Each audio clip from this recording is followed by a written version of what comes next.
"Don't move, or I'll tear this place apart." The voice came like a shotgun blast through the diner, rattling the last words of a Johnny Cash song spilling from the jukebox. Every customer froze mid-bite. Forks hovered above pancakes. Steaming mugs of coffee trembled in hands. The low murmur of late-night chatter snapped into a vacuum of silence. The man on the motorbike stood by the counter, rain dripping off his leather jacket onto the black and white tiles. His gloves were worn, the helmet tucked beneath his arm scratched with a dozen scars of the road. He looked like a man who had seen too many miles and burned too many bridges, and yet all eyes weren't on his road-worn face, but on the young woman he had just grabbed by the wrist. Her name was Lucy, the night shift waitress everyone in town knew by her gentle smile and bottomless pots of coffee. She wasn't the kind of person you notice twice. Sweet, soft-voiced, always ready with napkins when your kids spilled soda. But the motorbike man's sudden violence had ripped that picture to shreds with one sharp tug. He tore the thin fabric of her uniform shirt, the sound of fabric splitting cutting into the silence like a knife. Gasps erupted. A trucker at the corner booth muttered, "Jesus," under his breath. But the biker wasn't staring at her in triumph. He wasn't smirking at what he'd revealed. Instead, he recoiled, face pale under the neon lights, eyes locked on the ink stretched across her chest at a tattoo. Not the kind a college kid would get on a dare. Not the kind of delicate flower or inspirational quote you'd expect on a Waitress. This was a sigil, jagged and brutal, the kind of mark whispered about in bars where the lights stay dim and the doors stay locked. It was the insignia of a ghost, a phantom organization most people thought was nothing more than a rumor. His voice cracked. You're not supposed to exist." Lucy's hand darted up to clutch her torn shirt, pulling the fabric across her chest. But her eyes didn't flinch. They hardened into something steel-like, something terrifyingly calm. Ray Carter watched all of it from his corner booth, a cup of black coffee cooling untouched in front of him. Most people in that diner knew Ray only as the mechanic from Harbor Street, the guy you called when your engine wheezed smoke or when your brakes gave up on life. He was tall, broad-shouldered, hands scarred from years of grease and metal, face shadowed by stubble that made him look older than his 36 years. To the town, he was background noise. To himself, he was a man running from the weight of things he never said aloud. Ray had learned long ago that blending in was a kind of armor. When people only saw the grease under your nails, they didn't look deeper. And that was good, because Ray Carter had depths no one in that diner could survive staring into. Now, though, as he saw the biker's trembling hand still gripping Lucy's torn shirt, Ray felt something stir, an itch under his skin, a quiet reminder of who he used to be, the man he had buried in oil-stained coveralls and Friday night beer. The air in the diner was a held breath. One wrong move, and the entire room would detonate into chaos. "Let her go." Ray's voice came low, gravelly, from his booth. The biker's head snapped toward him, eyes narrowing. "This ain't your business, grease monkey. Stay in your lane." The insult wasn't new. Ray had heard 100 versions of it before, from customers who sneered at his shop, from men in suits who treated him like dirt, from ghosts of officers who once gave him orders he swore he'd never follow again. But there was something different this time, because that tattoo, the mark now exposed on Lucy's chest, wasn't just a symbol to the biker, and it wasn't just ink to Ray. It was a memory, a reminder, and if Lucy carried it, then Ray's carefully built life was already crumbling. He pushed his cup aside, stood, and walked forward, each step deliberate. The floorboards creaked. No one in the diner dared to breathe. The biker tightened his grip, pulling Lucy closer. "Back off," he snarled. "You don't know what this means." Ray stopped, standing only a few feet away. His eyes locked on Lucy's, not the biker's. Her expression flickered. Fear, shame, defiance, all battling for dominance. Ray spoke slowly, words carrying weight. "Where did you get that tattoo?" The biker barked a laugh, but it rang hollow. "You think she'll tell you? You think she even knows what she's wearing?" His voice shook as he turned to Lucy. "Do you have any idea who's gonna come looking for you now?" The words landed like thunderclaps in Ray's chest. He did know. He knew too well. The waitress wasn't just a waitress, and Ray Carter wasn't just a mechanic. In the flickering neon glow of the diner, the past clawed its way back to life. The thing about small towns is that they don't forget. They whisper. They weave myths around ordinary men until they sound like legends. Ray had tried to outrun those whispers, settling into Harbor Street, fixing carburetors and mufflers, keeping his head down. But the truth was that Ray Carter wasn't just good with machines. Years ago, under a different name, in places where wars weren't televised but buried in secrecy, he had been something else entirely. He had been a weapon, and tonight, fate had decided that the weapon wasn't done. The biker's hand trembled as if he couldn't decide whether to release Lucy or cling to the threadbare power he thought he had. The entire diner hung on the edge of that decision. Ray's hand flexed at his side, old instincts sparking awake. He could see every angle of the room, every exit, every reflection in the diner's chrome coffee pots. He didn't want this. God, he didn't want this. But if the past had found him here, through this girl and her tattoo, then the choice was gone. Lucy whispered something then, so quiet, only Ray caught it. It's not what you think, but Ray already knew better. In this world, tattoos like that weren't accidents. They were signatures, warnings, chains, and with those words, the first domino toppled. That night would end in ways no one in that diner could imagine. Blood would spill, secrets would burn, and Ray Carter, the mechanic everyone ignored, would have to step into the light he had run from for so long. Because once the tattoo was revealed, there was no going back. Not for Lucy. Not for the biker, and not for Ray Carter. The clock above the diner counter ticked once, twice, the only sound in the room besides the rain hammering the glass. The biker's hand was still on Lucy's torn shirt, knuckles white, breath uneven. Lucy's eyes darted toward Ray. Just for a second, but enough. Enough to say, "Help me." Ray Carter's jaw tightened. "Last chance?" Ray said, his voice low and steady, the kind of tone that made grown men uneasy without knowing why. "Let her go." The biker barked a laugh, but his laugh was thin, nervous. "You think you scare me, grease monkey? You don't know who she is. You don't know what that mark means." He jabbed a finger toward Lucy's chest. "That tattoo? That's death, man. For her. For you. For anyone dumb enough to get in the way." Ray didn't move. He didn't blink. But inside, old gears began to turn. He did know what it meant. Or at least, he knew enough to understand that if the mark was real, then the quiet little life he'd built on Harbor Street had just been set on fire. The trucker in the corner finally spoke, his voice hoarse. "Hey, buddy, maybe put the girl down, huh? No one wants trouble." The biker spun, snarling. "Shut your mouth, old man." He yanked Lucy closer, pulling a knife from his belt in a single, flashing motion. The blade gleamed under the fluorescent lights. Gasps. Chairs scraped. A woman near the window covered her child's eyes. Ray moved. Not fast, not dramatic. Just a single step forward, hands raised. "Easy," he said, the word cutting through the panic like a calm current. His eyes locked on the knife, then back on the biker's face. "That's not the move you want to make." The biker's eyes twitched. Sweat ran down his temple. "You don't get it, man. If they find out she's here, if they know she's alive." His voice cracked. "We're already dead." That was when Ray knew for certain. The tattoo wasn't just decoration. Lucy wasn't some random girl caught in a bad moment. She was marked, and whoever had put that mark on her chest, they weren't done with her. Lucy finally spoke, her voice shaking but sharp. "Let me go. You don't know what you're doing." "Don't I?" the biker hissed. His grip tightened on her wrist. The knife pressed closer to her throat. "I know exactly what this means. It means you're poison, and I'm not letting you walk out of here alive." That was the breaking point. Ray didn't think.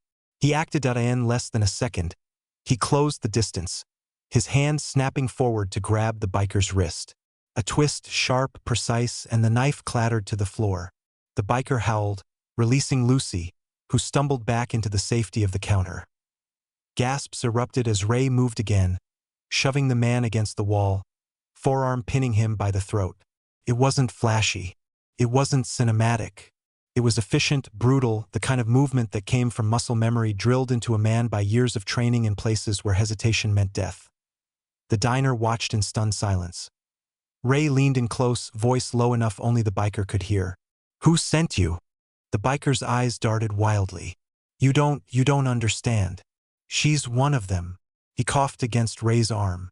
"If they know she's here, they'll come. They'll burn this whole town down to get her." Ray's eyes narrowed. "Who's they?" The biker didn't answer.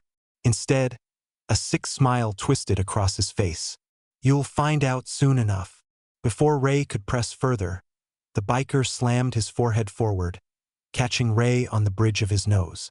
Pain exploded, stars flashing in Ray's vision. The biker broke free, shoving a table aside and bolting for the door. Ray staggered but recovered fast. Old instincts, long buried, were awake now, and they weren't letting him stay still that he chased.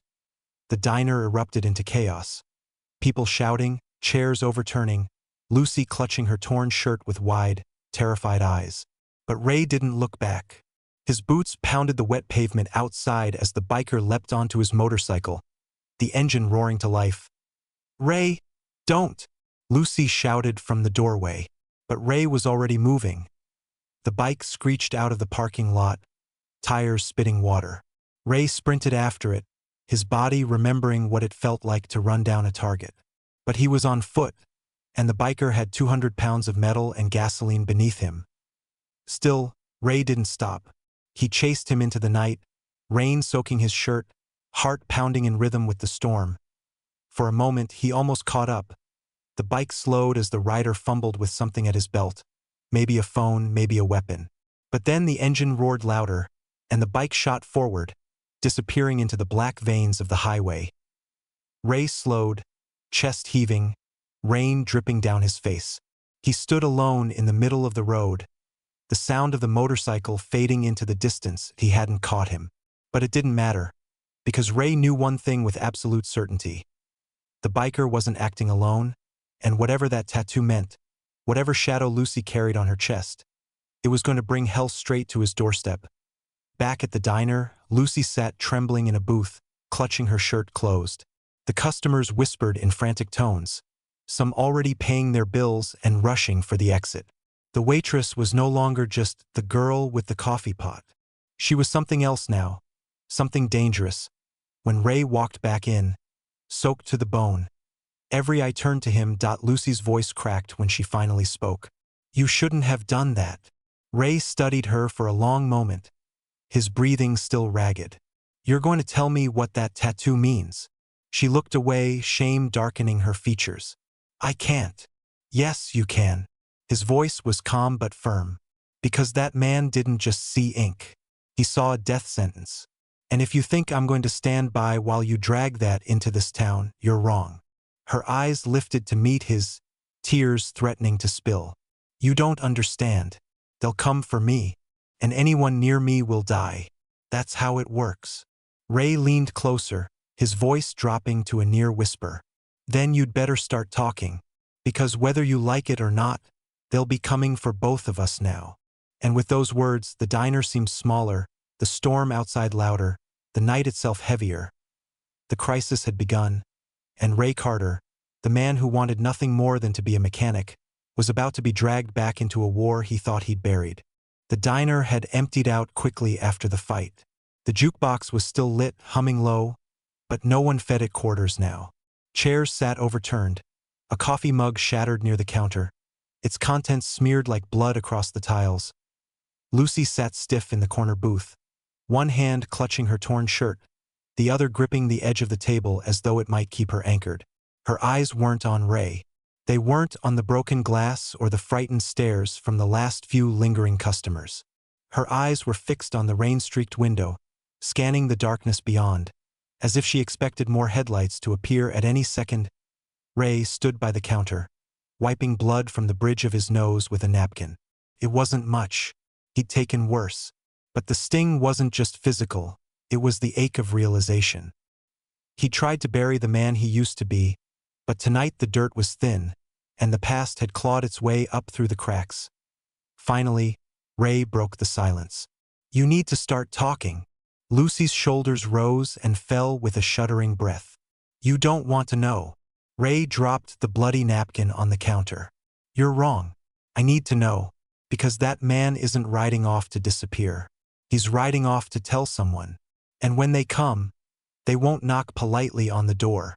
Her lips trembled, then pressed into a thin line. You don't get it. If you stay near me, they'll kill you. They'll kill everyone. Ray leaned forward, his hands braced against the table. I've been killed before. The words hung there, heavy, until Lucy finally looked up at him. For the first time, she really saw him. The scar running down the side of his neck. The quiet violence in his eyes. The way his body moved like it remembered battlefields no civilian had ever set foot on. You're not just a mechanic, she whispered. Ray didn't answer. He didn't need to. The sound of engines cut through the storm. Low, rumbling, more than one. Lucy's eyes widened. It's them. Ray turned toward the window, his pulse already steadying. Two black SUVs rolled slowly down Main Street, headlights slicing through sheets of rain. They weren't tourists. They weren't locals. They were hunters. Ray's voice was calm, deliberate. Get behind the counter. Now. Lucy froze. What about you? I'll be fine. Something in the way he said it made her believe him, even though she didn't want to. She slid off the booth, crouched low, and scrambled behind the counter, clutching the fabric of her shirt. The diner's neon sign flickered as the SUVs pulled up outside. Doors opened. Men stepped out, black jackets, boots, moving in formation. Not police. Not amateurs. Professionals. The kind of men who didn't ask questions before pulling a trigger. Ray exhaled, slow and controlled. His hands flexed at his sides. He hadn't wanted this life back. But it was here. And if he had to step into it again, he'd do it on his terms. The door creaked open. A man stepped inside, tall, clean-shaven, eyes sharp as glass. He scanned the room, gaze landing on Ray immediately. Evening, the man said, voice smooth. Too smooth. We're looking for someone. A girl. Ray didn't move. Diners closed. The man smiled faintly, like he'd expected that answer. Two more men entered behind him, their jackets bulging with the unmistakable outline of concealed weapons. Ray's stance shifted subtly, weight on the balls of his feet, eyes flicking between them. He spoke again, his tone casual but firm. You've got the wrong place. The man tilted his head, studying Ray. Funny thing, my friend said she was here, tattoo on her chest. Hard to miss. His smile widened, predator-like. You wouldn't be hiding her, would you? Behind the counter, Lucy's breath hitched. She pressed her hand over her mouth, praying they wouldn't hear. Ray's face betrayed nothing. Even if I was, you wouldn't make it out the door. The smile faltered. The men behind him shifted, hands twitching near their jackets. For one suspended moment, time held its breath. Then it snapped. The first man lunged, reaching into his jacket. Ray moved faster. His hand shot out, grabbing a ceramic plate from the counter and hurling it across the room. It shattered against the man's face, buying a split second. In that second, Ray closed the distance. His fist slammed into the first man's jaw, bone cracked, teeth snapped. The man went down. Ray pivoted, grabbing the second by his jacket, yanking him forward and driving a knee into his ribs. Air whooshed out of the man's lungs as Ray spun, ripping the pistol from his belt.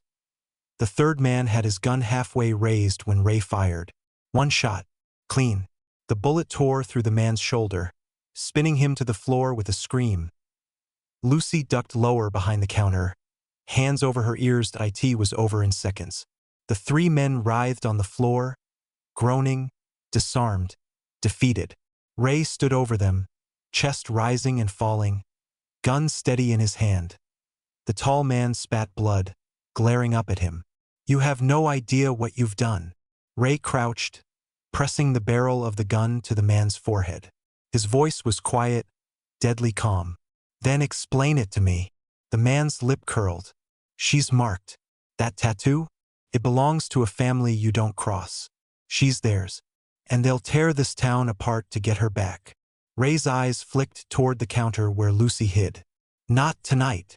The man chuckled darkly. You can't protect her. They'll send more. And when they do, you'll wish you'd stayed dead. Ray's finger tightened on the trigger, just enough for the man to feel it. Then he pulled back, standing. He wasn't here to execute anyone. Not yet. Get out, Ray said coldly. The men staggered to their feet, dragging each other toward the door, leaving behind a trail of blood and broken glass. Outside, their SUVs roared to life, retreating into the storm. Silence fell again, the kind of silence that pressed against the walls, heavy and suffocating. Ray lowered the gun, set it on the counter, and rubbed a hand over his face. He was breathing harder now, the adrenaline finally catching up. Lucy peeked up from behind the counter, her eyes wide, her face pale. You're one of them, aren't you? Ray shook his head slowly. No, but I've fought them before. She swallowed hard, tears pooling in her eyes. Then you know what's coming. Ray's gaze hardened, jaw clenched. He did know. He knew the storm that tattoo would bring. And he knew there was no walking away from it now that he met Lucy's eyes. If you want to live, you're coming with me. Her breath caught. Where? Ray glanced at the broken men outside, then back at her. Someplace they won't find us. At least not right away. And with those words, Ray Carter stepped fully back into the life he had buried. Not because he wanted to, not because he had a choice, but because sometimes the only way to survive was to fight. Rain still hammered the asphalt when Ray's pickup growled onto the highway. The diner was nothing but a fading glow in the rearview mirror, its neon flicker swallowed by the night.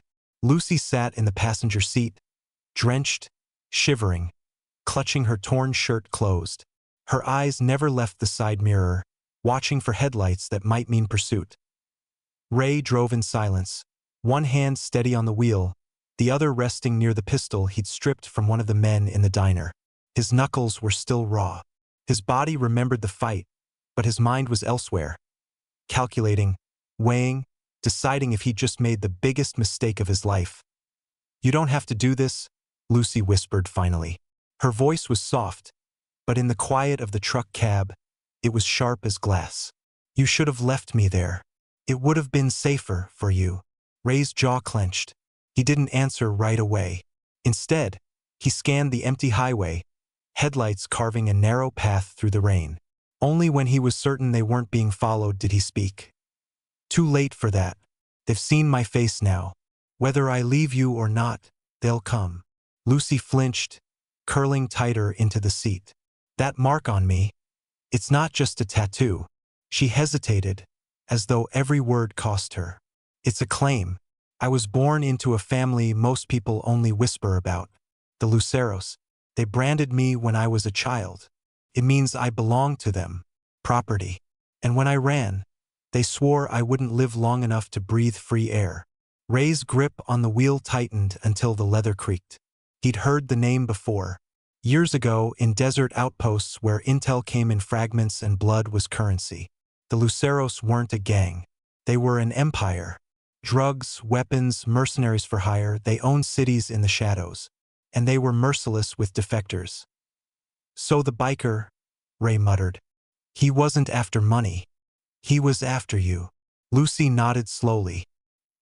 He probably thought killing me would earn him a seat at their table. Ray exhaled through his nose, a low growl of frustration. And now they'll send more. Silence again. The truck's wipers kept rhythm with Lucy's shallow breathing. Then, as if the night itself wanted to prove him right, Ray saw it, headlights in the distance behind them. One set, then another. Too steady, too organized to be random. Hold on, he said, voice clipped. Lucy gripped the dashboard as Ray floored the gas. The old pickup roared, tires hissing on wet pavement. The headlights behind them grew larger. Closer, a black SUV pulled into view, sleek and heavy, its engine snarling like a predator on the hunt. Another one flanked it, boxing them in. Lucy's breath hitched. It's them.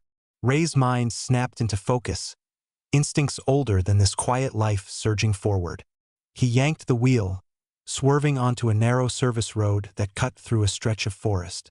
Mud sprayed, the truck fishtailed, but he kept it under control. The SUVs followed.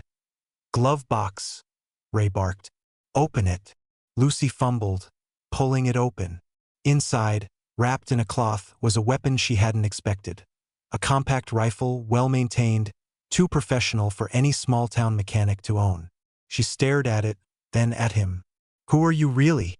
Ray's eyes didn't leave the road. "Not tonight." The SUVs closed in, one ramming the back of the truck.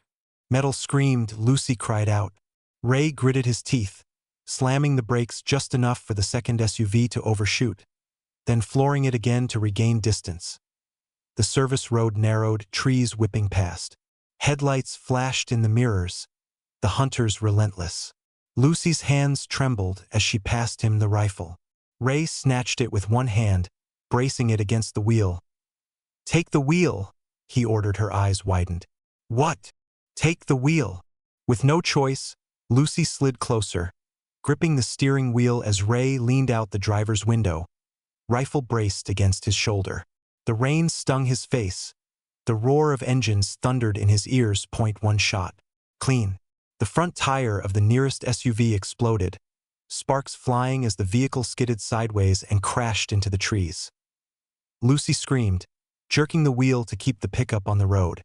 Ray fired again, shattering the windshield of the second SUV. It swerved, overcorrected, and slammed into a ditch, vanishing into the darkness.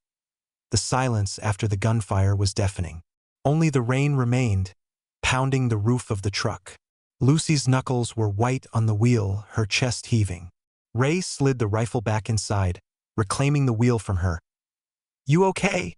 he asked, voice calm, almost detached. Lucy's answer came between ragged breaths. I don't even know anymore." Ray glanced at her, then back at the road. "Get used to it. This was just the beginning." The truck sped into the storm, carrying two people bound together not by choice, but by survival. For Ray Carter, there was no turning back, and for Lucy, the mark on her chest was no longer just her curse. It was a war cry, and now Ray was part of it. By the time the rain eased, Ray's pickup had crawled off the main road and into the deep woods. He killed the headlights, letting the truck roll silent under the shadow of towering pines. Eventually, he pulled into a clearing where a weather-beaten hunting cabin leaned against the dark. "This'll do," Ray muttered. Lucy followed him inside, her clothes still damp, hair clinging to her face. The cabin smelled of dust and old timber. No electricity, no signal, no trace. Safe, at least for the moment. Ray lit a lantern and set it on the table. The warm glow painted hard lines across his face. He moved methodically, checking the doors, the windows, the perimeter, like a soldier securing hostile ground. Lucy watched him, unsettled. "You've done this before," she said quietly. Ray didn't answer. He unwrapped the rifle, checked the chamber, then began laying out gear from a duffel bag hidden under the truck seat. Spare ammo, a combat knife, an old radio scanner. It was clear this was no ordinary mechanic. Finally, he spoke without looking at her. "Tell me everything. No more half-truths." Lucy's throat worked as she swallowed. She tugged her shirt lower, revealing the tattoo more fully. The mark was intricate, inked deep into her skin. A stylized serpent coiled around a blade. "The Lucero family doesn't forgive betrayal," she whispered. "They raise children like assets, weapons. I was promised to one of their enforcers, meant to seal an alliance. But I ran. I thought I could disappear." Her eyes shone in the lantern light, fierce but haunted. "That mark, it's not just a brand. It's a key. It gives access to something they want. Something buried with my father before he was murdered. And they won't stop until they carve it out of me." Ray's jaw tightened. "And you dragged this to Harbor Street. I didn't choose for you to get involved." Her voice cracked. "But you saved me. You should have walked away, Ray. Now you're on their list too." For a long moment, the cabin held only the sound of rain dripping from the roof. Then the low static of the scanner buzzed to life. Voices, coded chatter, men coordinating grid sweeps through the county. They were close. Ray clicked it off. His eyes were hard steel now. They already found us. Headlights flickered through the trees. More than one vehicle. Engines rumbling low, circling like wolves. Lucy's breath quickened. What do we do? Ray stood, slinging the rifle over his shoulder, sliding the combat knife into his belt. His movements were calm, deliberate, like muscle memory from a past life he had tried to bury. You stay down. Don't move until I say. The first crack of gunfire shattered the cabin's window. Lucy ducked with a cry. Ray dropped low, rolled behind the overturned table, and fired back. A figure collapsed outside, another voice shouting orders in Spanish. They were Lucero men. Elite. This wasn't just a hunt. It was an execution squad. The night exploded in violence. Shadows darted between trees. Muzzle flashes lit the forest. Ray fought with brutal precision. Every shot a calculation. Every move designed to kill or survive. Lucy pressed herself to the floor, hands over her ears. The reality of what Ray truly was sinking in at one point. A Lucero enforcer crashed through the door, a machete gleaming in his grip. Ray met him head-on. The two collided in a blur of steel and fists, the lantern toppling, shadows spinning across the walls. Ray drove the knife up under the man's ribs, twisting until the scream cut off. He shoved the body aside, breathing heavy. Outside, the remaining gunmen regrouped, circling tighter. Ray grabbed Lucy by the wrist, dragging her toward the back. Move! They burst through a rear exit just as grenades shattered the cabin, fire licking the night sky. The blast threw Lucy to the ground. Ray hauled her up, half carrying her into the forest. Behind them, the cabin burned like a funeral pyre. Lucy's voice trembled. They'll never stop, will they? Ray's eyes were shadows under the moonlight, but his tone was cold, certain. No, not until I end it. The forest still echoed with the roar of the blast. The cabin had become a smoldering torch, flames licking the sky, black smoke rising above the pines. Ray half-dragged, half-guided Lucy deeper into the dark. His breath measured, every sense sharpened. But then the forest grew quiet. Too quiet. No more gunfire, no more shouts. Just the soft crunch of boots on pine needles. They're hurting us, Ray muttered. A spotlight flared to life, blinding. Engines rumbled from both flanks. Two black SUVs crawled into the clearing, hemming them in. From the lead car stepped a man in a long leather coat, broad shoulders squared, face hard as carved stone. His hair was silver at the temples, but his eyes, sharp, merciless, burned with authority. El Juez, Lucy whispered, voice trembling. The judge, the executioner of the Lucero family. The one they sent when fear alone wasn't enough. That he carried no gun. Just a heavy machete strapped to his back, the symbol of his blood oath to the clan. Around him, 10 enforcers fanned out, rifles aimed, disciplined, waiting for his word. Ray's rifle was empty. He'd spent the last rounds at the cabin. All he had now was his knife and his fists. The judge's gaze fixed on Lucy first, then shifted to Ray. He spoke in Spanish, his voice low but cutting. You should have walked away, stranger. Harbor Street was never yours to bleed on. Ray's reply was a rasp of defiance. Then come cut me out of it. A signal. Gunfire erupted. Ray shoved Lucy flat to the ground as he lunged sideways, rolling into the shadows. Bullets ripped bark from the trees. He moved like a phantom, zigzagging through darkness, closing the gap before the gunman could adjust. A brutal hand-to-hand melee exploded. Ray snapping a wrist, ramming a rifle barrel into its owner's throat, yanking the trigger to cut another down. Lucy crawled to cover behind a fallen log, clutching a pistol pried from a dead man. Her hands shook, but when an enforcer broke rank and charged her, she pulled the trigger. The shot cracked loud and final. The man collapsed inches from her feet. But then the judge moved. He drew the machete in one deliberate motion. The blade gleamed orange from the fire still smoldering behind them. His presence bent the air. Even the gunfire seemed to falter as men gave him room. Ray turned, chest heaving, knife in hand. Two predators circling. The clash was savage. Steel rang in the night, machete against combat knife. Sparks flew as Ray blocked, ducked, countered. The judge was stronger, every swing of the blade forcing Ray back. But Ray was faster, slipping inside the arc, landing punishing strikes to ribs and jaw. Finally, the machete slashed across Ray's shoulder, tearing flesh. Ray roared but refused to fall. He slammed his knife into the judge's thigh, twisting hard. Both men staggered apart, blood soaking into the earth.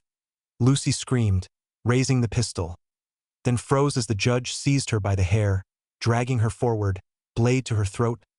Ray froze, chest heaving, blood dripping down his arm.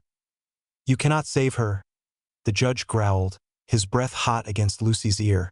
"She belongs to Lucero. She was born to die for us." Lucy's eyes met Ray's across the clearing, desperate but unyielding. "Don't stop. Please, don't stop." That was all it took. Ray charged. The final collision was brutal. He slammed into the judge, driving the blade away from Lucy's throat. The machete arced wide, grazing Ray's ribs. Ray's knife plunged upward, burying deep under the judge's collarbone. For a heartbeat, silence. The judge's eyes widened, then dimmed. The machete slipped from his hand. He collapsed to his knees, then forward, face first into the dirt. The enforcers froze, stunned. Their champion was dead. Ray stood over the body, bloodied but unbroken, knife still in his fist. He raised his eyes to the gunman, and in that moment, something primal in his stare made them falter.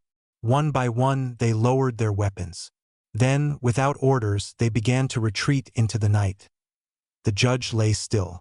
The forest swallowed the last echoes of violence. Lucy staggered to Ray's side, clutching his arm. Tears cut through the soot on her face. "You saved me again." Ray looked down at her, weary, scarred, but resolute. "No," he said quietly. "I ended it." But in his eyes, there lingered no peace. Only the grim certainty that killing the judge was just one battle. The Lucero family would not forgive, and the war had only begun. And that brings us to the end of today's story. I want to take a moment to thank you for being here, for watching, and for sharing your time with us. If this journey kept you on the edge of your seat, don't just stop here. Hit that like button, share this video with someone who loves a good story, and most importantly, subscribe so you never miss the next chapter we release. Every click, every share, every comment helps this channel grow and keeps us creating the kind of stories you enjoy. Remember, this isn't just my channel. It's our community, built by your support and passion. So let's keep building it together. Stay safe, stay curious, and I'll see you again in the next story.